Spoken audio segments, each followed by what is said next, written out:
In this lesson, we are going to focus on evidence-based math instruction. I'd like to start off this mini lesson with a funny video to set the stage.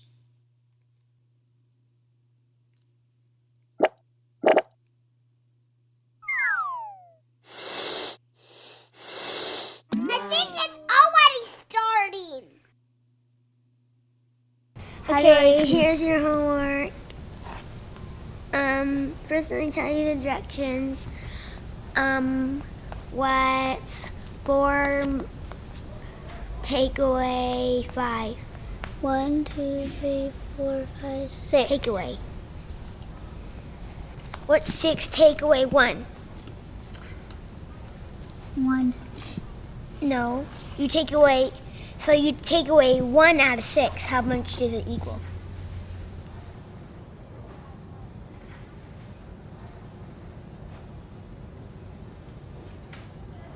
What's 10 minus 1?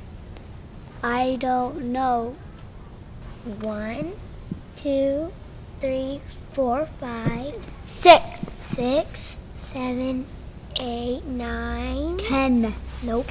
Take away 1. How much is this? 1, 2, 3, 4, 5, 6, 7. Nope. 1, 2, 3, 4, 5, 6, 7, 8. And one more. And add 1 more. How many does it equal? 1, 2, 3, 4, 5, 6, 7, 8. 1. It makes 9. See how you take away? You take away 1 and it equals 1. Do you get it now? Yes. Try again. We laugh because we've all seen it before. A student is confused about a review concept, so to remedy this, the teacher is just grasping at straws in the middle of the lesson. But all it leads to is more confusion. Finally, the teacher just decides to move forward despite the fact that the student clearly did not get it. Grasping at straws is not a place any teacher wants to be, and with good planning, you don't have to be in this situation. Good instruction starts at Tier 1, core math instruction. Within your core instruction, there are some research-based guidelines you should follow to make sure you're meeting the needs of all students. Doppler and colleagues synthesized findings for decades of math research into these 8 guidelines. The first guideline is to prioritize instruction around the critical content. If you look at a lesson plan in your teacher manual, you will see there's so much content crammed into one lesson. Curriculum developers try to give you tips for differentiation and tend to give you more content than you can realistically fit into one lesson. It is your job to sort through it, consider the needs of your specific students, and prioritize the critical content first. How do you figure out what the critical content is? You first look at the lesson objectives and focus standards of the lesson. Ask yourself, what skills must the student do independently by the end of the lesson? Then think more broadly and consider where this fits into the math unit and the scope and sequence for the entire year. Focus your instruction on the critical skills first and save the extras for differentiation. Later in the semester, we will talk about some specific co-teaching methods that might help you differentiate which content is used for the lesson. I like to set differentiation lesson goals for my students. This is an example of differentiated lesson goals for a second grade measurement unit. Let's say the focus standard involves selecting and using appropriate tools such as rulers, yardsticks, meter sticks, and measuring tapes. By the end of this particular lesson, I want my students to be able to select an appropriate measuring tool and units based on the size of the object. So maybe a student selects to measure a pencil in inches, the length of the table in feet, and the length of the room in yards. All students should be able to verbally justify those choices because it is the critical content of the lesson. Some students may have time to integrate writing into the lesson and may write their justification. A few students may even take that a step further and select multiple units and compare and contrast the benefits of using each unit. These differentiated goals, and please note these are goals, not instructional objectives, because they are not written in a form that is measurable, are a great way to help organize all the content in a given lesson plan, so the bottom tier for all students is the critical content. Before teaching any lesson, you must identify what prerequisite skills your students must have to be successful with the new content of the lesson. For example, a student must be able to count with one-to-one correspondence before using manipulatives to add factors and find the sum. In the kid snippet video you watched at the beginning of this learning lesson, let's pretend the lesson was on multi-digit subtraction. In the video, you saw that the student was struggling with basic subtraction. The teacher probably should have had some whole group explicit review of basic subtraction facts first as a warm-up for everyone. The teacher should also have documented that this student had this difficulty with basic subtraction in previous lessons to be more proactive about instruction. For example, if that student was having difficulty using his fingers, then he could have utilized alternative manipulatives during that review time.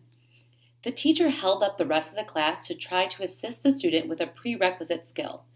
If after many lessons on subtraction the student still was struggling, it is not helpful to stop the lesson for everyone else. Chances are, if he didn't get it from well-sequenced prior instruction, a few minutes of spontaneous instruction won't help either. This student probably requires more intensive, explicit instruction at another time. So your job in this situation is to be as proactive as you can with supports to scaffold this core instruction for your student. You can utilize your co-teachers or paraprofessionals to help review prerequisite concepts, and if a student is really struggling, you can utilize assistive technology to offload lower order skills like basic math facts during group lessons that focus on higher order skills like problem solving. This third guideline is extremely important.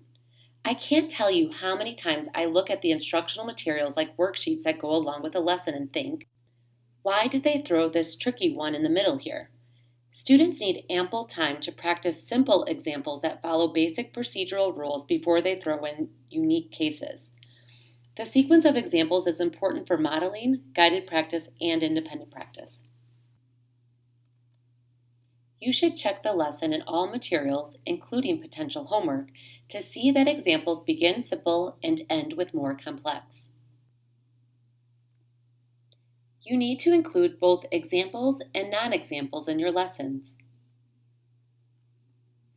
And you should only assign independent practice if you have modeled and practiced similar examples together in class.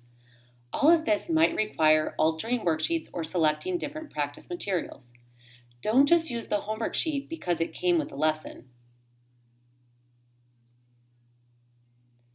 Throughout this course, we will develop your understanding of instructional scaffolds. Explicit instruction, which we will cover in the next video lecture, involves the gradual release from teacher modeling to student independence. Scaffolds are any temporary support you give students to help them become more independent with a skill. Think about scaffolds on a building during construction. They are not meant to stay there. They only offer support during the construction process. In education, these might include breaking down complex skills, providing hints or reminders, using manipulatives, and visual representation of concepts. Many math programs will rely on students discovering mathematical connections through inquiry, problem-based instruction. It is important for students to make these connections, but for our struggling at-risk learners, they may not make connections on their own without support. You can help them make mathematical connections by using think-alouds to model mathematical thinking.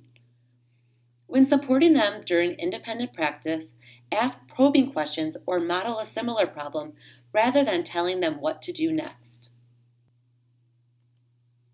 Practice and review should be cumulative and distributed. This means you cannot teach math topics in discrete units. You must regularly spiral your curriculum so students are given the opportunity to apply and generalize prerequisite concepts. Be wary of questioning tactics. Posing broad questions to the class often results with quick responses from the same few students. Rather than posing a question and calling on a student with a raised hand, try to incorporate active learning activities that allow all students to respond and interact with the content. And when you pose a question, give sufficient wait time. Sometimes students aren't engaging with content because you aren't offering them the opportunity.